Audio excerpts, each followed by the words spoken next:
find the rhythm and for guys to know how much to step up and where. What have you seen on that front over these last 2? Yeah, we've sort of tweaked and adjusted each game that's gone by, whether we're winning or losing, and just look for subtle ways to adjust what we're doing and find a little bit of a new identity. Obviously you lose somebody like Anthony, you change somewhat. So we're continuing to work through that, and we'll continue to adjust. And it's been great to have Dennis back in the lineup the last 2 games, give us a huge lift.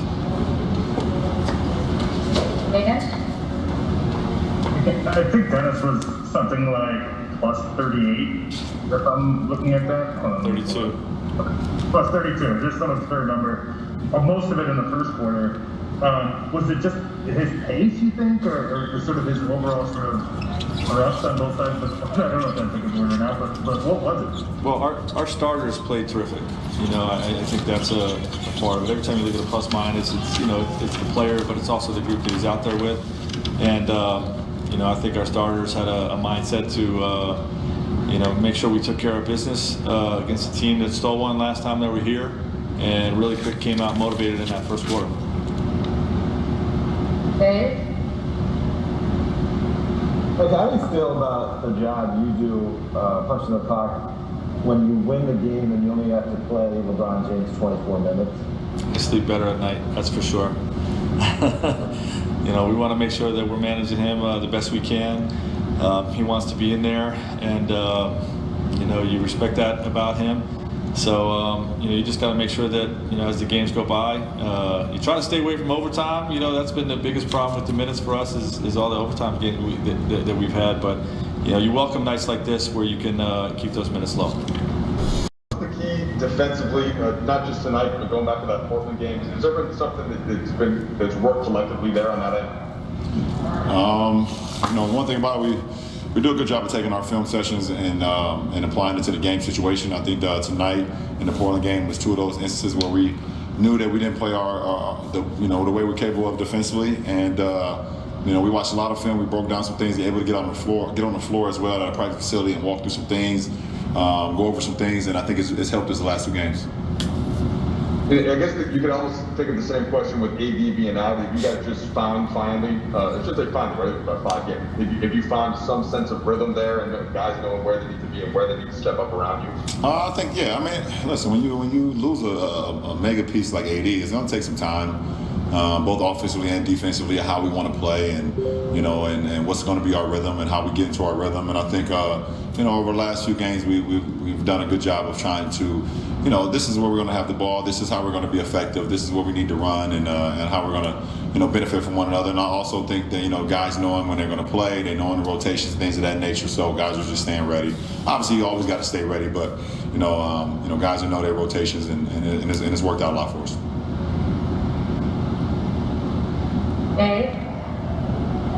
LeBron, you told us that you were going to find a way to figure this thing out because you always tweak your game to what your team needs. And the eye test for me the last couple of games is you play with more physicality and turning defensive plays into offensive opportunities. Has that been the game plan, or is that just what has presented itself these last couple of games? It's my job to, like you said, to figure it out, and on both sides of the floor.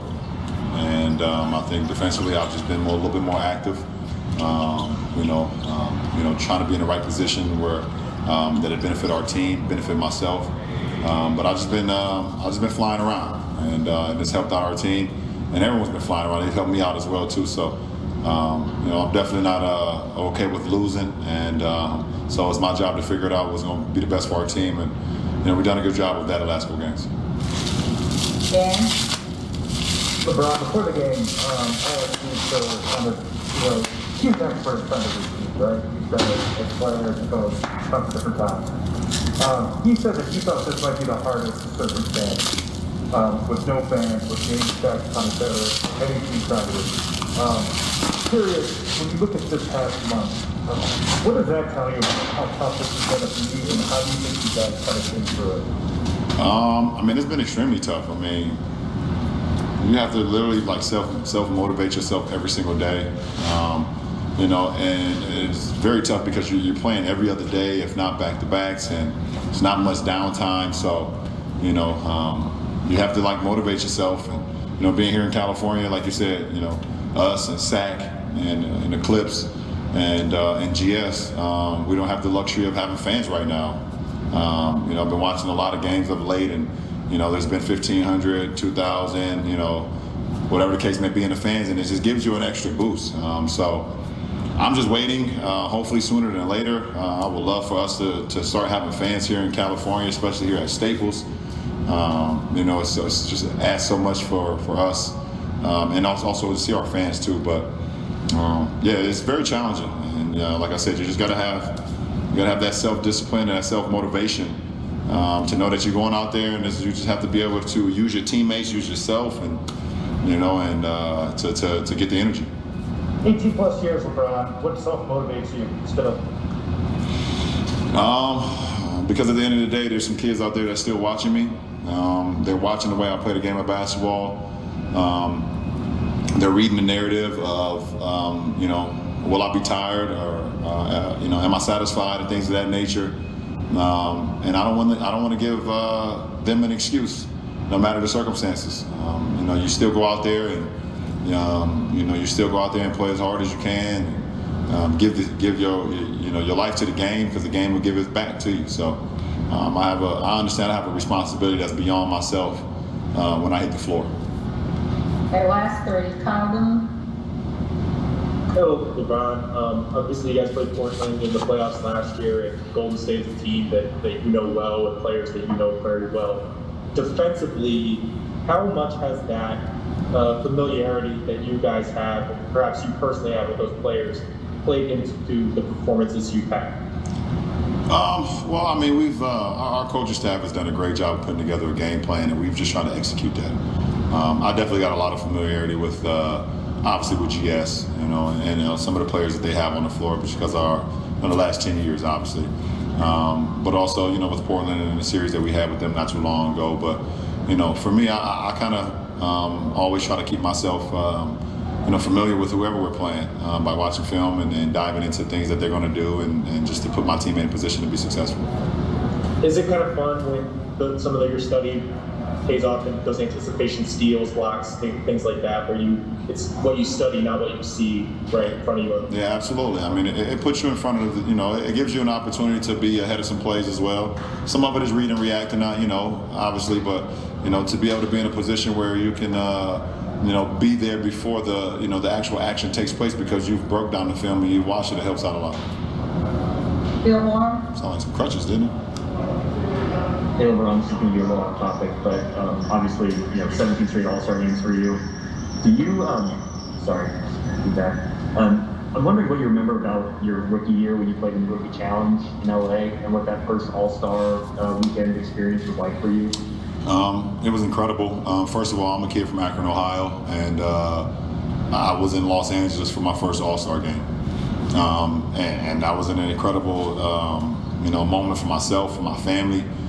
To be here. Obviously, I wanted to be in the All-Star game. Still kind of irks me a little bit, but I got over it. It's just being here and being around Melo and D Wade and the rest of the guys, and just being a part of the festivities, something I watched my whole life. I was like, wow, how great it'd be to be a part of All-Star Weekend, and for it to be my rookie year, and for me to be in the rookie challenge. It was something that I probably will never forget. And I got an opportunity to wear some dope shoes that night too. The Zoom Generation 1 Wheats. That's one of my favorite sneakers of all time. So I was just hyped. So it's a long time ago. It's like the miking drill. It's so long ago. So I'm happy though. Last question, Rashawn. Hey, LeBron, Coach Vogel talked, he went all the way back to those overtime games, and how maybe some fatigue set in for you guys during that 4-game skid. How much was a night like tonight needed where, big win and you only have to play 24 minutes? Well, I mean, you take it for what it is, and we was able to take care of business. So it allowed a lot of our big guys not to play many minutes.